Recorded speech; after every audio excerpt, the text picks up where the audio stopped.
अब Patiala trainee IAS पूजा खेड़कर के उस छल का परीक्षण करेगा जिसके मकड़जाल में फंसकर कानून अंधा भी हुआ और गुमराह भी। परीक्षण को आगे बढ़ाऊं उससे पहले पटियाला कुछ महत्वपूर्ण सवाल पूछना चाहता है।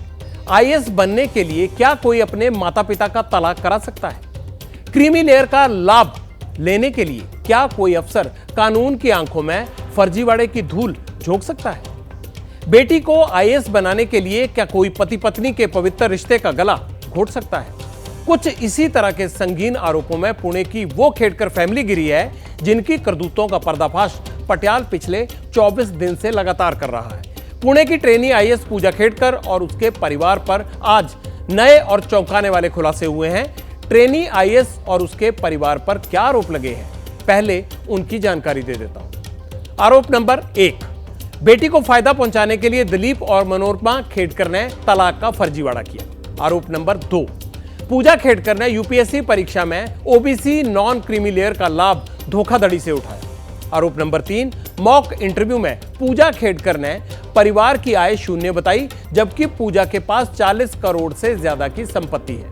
आरोप नंबर 4, बेटी को आईएएस बनाने के लिए दिलीप और मनोरमा ने संपत्ति में फर्जीवाड़ा किया, बेटी के नाम प्रॉपर्टी गिफ्ट डीड बनवाई।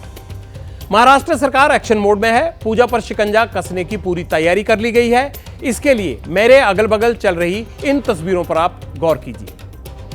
सरकार पूजा खेड़कर के माता पिता के मैरिज स्टेटस की जांच करा रही है। केंद्र सरकार ने पुणे पुलिस से जांच रिपोर्ट मांगी है। यह पता लगाने के लिए कहा है कि पूजा के माता पिता तलाकशुदा हैं या नहीं। उधर ट्रेनी आईएएस पूजा खेड़कर को 23 जुलाई तक एकेडमी पहुंचना था। महाराष्ट्र सरकार ने पूजा की ट्रेनिंग को रोकते हुए एक हफ्ता पहले यह आदेश दिया था कि वह 23 जुलाई तक हर हाल में आईएएस एकेडमी मंसूरी रिपोर्ट करे, लेकिन वो वहां नहीं पहुंची। पुणे के कलेक्टर के खिलाफ पूजा ने दुर्व्यवहार की शिकायत दी थी। पुणे पुलिस पूजा को बयान दर्ज करवाने के लिए 2 बार नोटिस भेज चुकी है, लेकिन पूजा वहां भी नहीं पहुंची। अब पूजा है कहां? उनकी लोकेशन क्या है? कोई नहीं जानता, ना सिस्टम ना पुलिस। पूजा खेड़कर के माता के तलाक का फर्जीवाड़ा कैसे हुआ? यह तलाक कैसे और कहां हुआ? दुनिया और कानून को कितने शातराना अंदाज से उल्लू बनाया? अब पटियाला तलाक वाले फर्जीवाड़े के सबूत दिखाएगा। आप अपनी स्क्रीन पर जो दस्तावेज देख रहे हैं दिलीप और मनोरमा खेड़कर के तलाक की कॉपी है। डाइवोर्स की अर्जी में क्या है, अब इसके हाइलाइट्स बताता हूं, जरा गौर कीजिएगा। इसी में तलाक वाला फर्जीवाड़ा भी छिपा हुआ है। 2009 में दिलीप और मनोरमा खेड़कर ने पुणे की फैमिली कोर्ट में म्यूचुअल अंडरस्टैंडिंग से डाइवोर्स की अर्जी दाखिल की। तलाक के लिए मनोरमा ने अपने पति दिलीप से कोई मेंटेनेंस भी नहीं मांगा और ना ही प्रॉपर्टी में हिस्सा मांगा। 25 जून 2010 को पुणे फैमिली कोर्ट से दोनों के बीच तलाक को मंजूरी मिल गई। इसी डाइवोर्स सर्टिफिकेट को आधार बनाकर बेटी पूजा के लिए नॉन क्रीमी लेयर सर्टिफिकेट हासिल किया गया। इसी सर्टिफिकेट के आधार पर पूजा को ओबीसी कैटेगरी का लाभ मिला और उसके एग्जाम में अटेम्प्ट्स बढ़ गए। अब पटियाला खेड़कर फैमिली के एक और झूठ का पर्दाफाश करेगा। इसके लिए मैं आपको 2 तस्वीरें दिखाऊंगा। इनसे आपको क्लियर हो जाएगा कि बेटी को आईएएस बनाने के लिए और क्रीमी लेयर के बेनिफिट्स दिलाने के लिए खेड़कर फैमिली किस हद तक चली गई। पहली तस्वीर दिलीप और मनोरमा के डाइवोर्स की है। 25 जून 2010 को दोनों का तलाक हुआ। उनका एक दूसरे से कोई वास्ता नहीं रहा। और दूसरी तस्वीर तलाक के फर्जीवाड़े का पर्दाफाश करती है। बहुजन वंचित अघाड़ी के टिकट पर दिलीप खेड़कर ने 2024 का लोकसभा चुनाव लड़ा। नामांकन के लिए जो हल्फनामा उन्होंने दाखिल किया था, अब उस पर जरा आप गौर कीजिए। हल्फनामे में दिलीप ने मनोरमा को अपनी पत्नी बताया है। 40 करोड़ की संपत्ति का ब्यौरा भी दिया है। हल्फनामे में जिक्र है कि दोनों अप्रैल 2023 से एक दूसरे के साथ रह रहे हैं। 2010 में तलाक, 23 में फिर साथ थे। दिलीप खेड़कर महाराष्ट्र सरकार में क्लास 1 अफसर हैं। इसी वजह से पूजा को ओबीसी आरक्षण का फायदा मिलना असंभव था। आरोप है कि इसी वजह से खेड़कर फैमिली ने जाली तलाक का खेल खेला। इस गड़बड़ झाले के कुछ और सबूत आरटीआई एक्टिविस्ट विजय कुंभार के पास हैं। आप उनको सुनिए। उन्होंने सिर्फ एक दिखाने के लिए डिवोर्स का नाटक किया है और डिवोर्स एक्चुअली था ही नहीं। जो उन्होंने अभी इलेक्शन में एफिडेविट दाखिल किया उसमें भी उन्होंने अपने आप को पति पत्नी घोषित किया है। और जो कागजात सामने आए 1995 से लेकर 2005 तक उन्होंने खुद 1,60,000 स्क्वायर फीट कमर्शियल प्रॉपर्टी खरीद लिए। वो कभी भी क्रीमी लेयर में, हालांकि डाइवर्सिटी रहने के बाद भी क्रीमी लेयर में नहीं आ रही थी, उनको वो सर्टिफिकेट नहीं मिलना चाहिए था, लेकिन वो हासिल भी किया और बच्चों को उसके आधार पर शिक्षा भी दी। अब पटियाल आपको ओबीसी में क्रीमी लेयर और नॉन क्रीमी लेयर का गणित आसान भाषा में समझाएगा। इससे खेड़कर परिवार के फर्जीवाड़े को समझने में आपको आसानी होगी।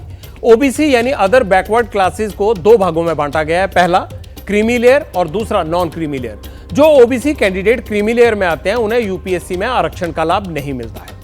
क्रीमी लेयर में कौन आता है, अब इसकी जानकारी दे देता हूं। अगर किसी कैंडिडेट के माता पिता बड़े संवैधानिक पद पर हैं, ग्रेड ए या ग्रेड बी में क्लास 1 अफसर हैं, ऐसे परिवार के कैंडिडेट को यूपीएससी में आरक्षण का लाभ नहीं मिलेगा। लेकिन अगर किसी के पेरेंट्स ग्रुप सी या डी में हैं और इनकम 8 लाख तक है तो ओबीसी का लाभ उन्हें मिलेगा। पूजा के माता पिता ने तलाक का खेल खेला, लेकिन तलाक के बाद भी इकट्ठे रहे। यह कैसा प्रावधान है जो कानून की आंखों पर पट्टी बांध देता है? आगे किसी कैंडिडेट का हक न मारा जाए, क्या कानून में बदलाव होना चाहिए? मैंने यही सवाल कानून के जानकार से पूछा तो वो क्या कहते हैं, आप भी सुनिए।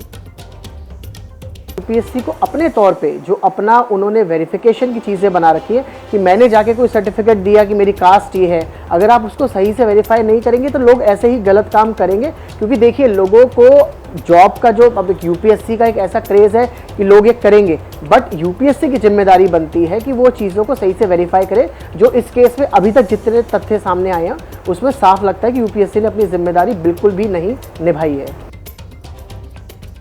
पूजा खेड़कर ने कैसे कानून को धोखा दिया, दिलीप और मनोरमा ने कैसे कानून को गुमराह किया, अब पटियाल इसे भी आपको आसान भाषा में समझाएगा। मान लीजिए किसी के पिता आईएएस हैं, 2 साल में रिटायर होने वाले हैं, उन्होंने खूब पैसा कमा लिया, बैंक बैलेंस है, मोटर गाड़ी है, बिल्डिंग बना ली, 50 लाख रुपए से ऊपर किराया आता है। अब बच्चे को आईएएस अफसर बनना है, ओबीसी में क्रीमी लेयर का फायदा लेना है।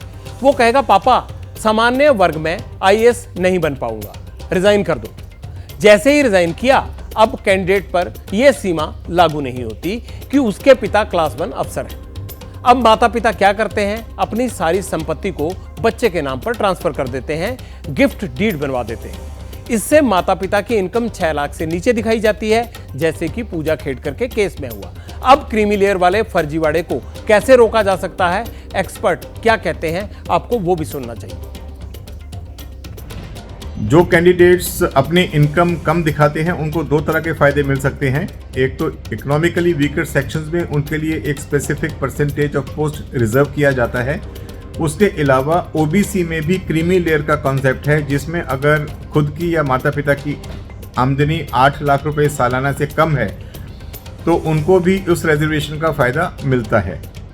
रिजर्वेशन के लिए वो ओबीसी के लिए 9 अटेम्प्ट्स हैं और पर्सन विद फिजिकल डिसेबिलिटीज़ और SC/ST में होने की वजह से कैंडिडेट्स को अपनी एज तक 42 साल की उम्र तक उनको फ़ायदा मिलता है और अनलिमिटेड अटेम्प्ट्स मिलते हैं। जैसे ही घड़ी का काटा दोपहर 2:30 पे आए, बबीता जी का दिल सास बहू साजिश के लिए मचल जाए। और ये है इनकी बहू, पूरे दिन ऑफिस की टेंशन हो जाए गॉन जब ये करें अपना फेवरेट शो फ्री टाइम पे ऑन। इनकी तरह आप भी देखें अपना फेवरेट शो अपने टाइम पर और डाउनलोड कीजिए ABP लाइव ऐप अपने स्मार्ट टीवी पर।